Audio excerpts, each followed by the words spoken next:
7bet lažybos. 7bet. 7bet lažybos. 7bet. 7bet lažybos. 7bet. Dalyvavimas azartiniuose lošimuose gali sukelti priklausomybę. Didelis spaudos konferencija po antrojo Citadelė KMT pusfinalio tarp Vilniaus Ryto ir Panevėžio Lietkabelio. Pirmasis spaudos konferencijoje kalbės Lietkabelio vyriausiasis treneris Nenadas Šanakas.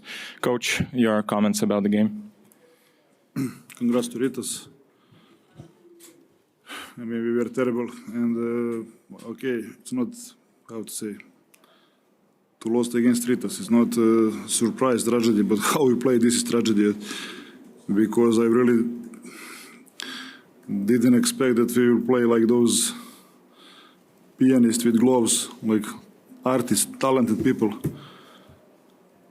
But we are playing like wrong notes, wrong music. The moment we miss guys who will die for the ball, who will be with bloody knees after the game. I mean, like,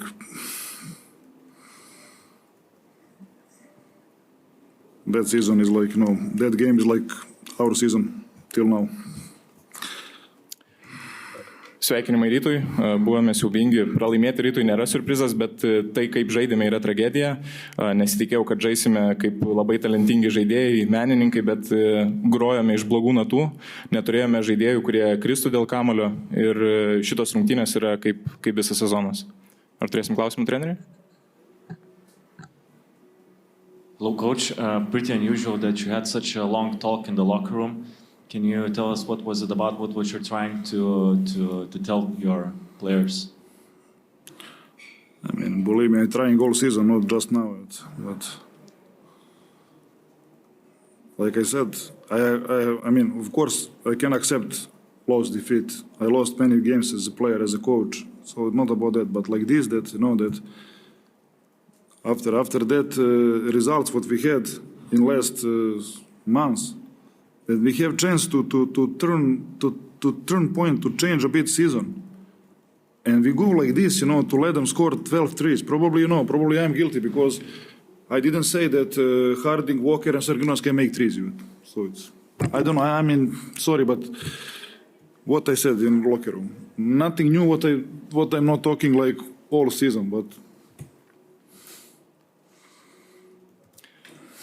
Klausimas buvo apie ilgą trenerio kalbą rūbinėje, ką treneris mėgino pasakyti žaidėjim. Bandau pasakyti visą sezoną, ne tik dabar, galiu susitaikyti su pralaimėjimais, esu jų patyręs, bet ne tokiais pralaimėjimais. Po tokių rezultatų, kuriuos turėjome paskutinius mėnesius, turėjome šansą pakeisti sezono tiekmę, bet leidome jiems įmesti labai daug tritaškių. Ką pasakiau, nebuvo nieko naujo, ko jau nebūčiau sakęs prieš tai. Lietkabelis announced that IMAC will not participate in the KMT tournament. Do you have any information how serious this injury might be in the long term? I mean, we are still waiting. Can be serious.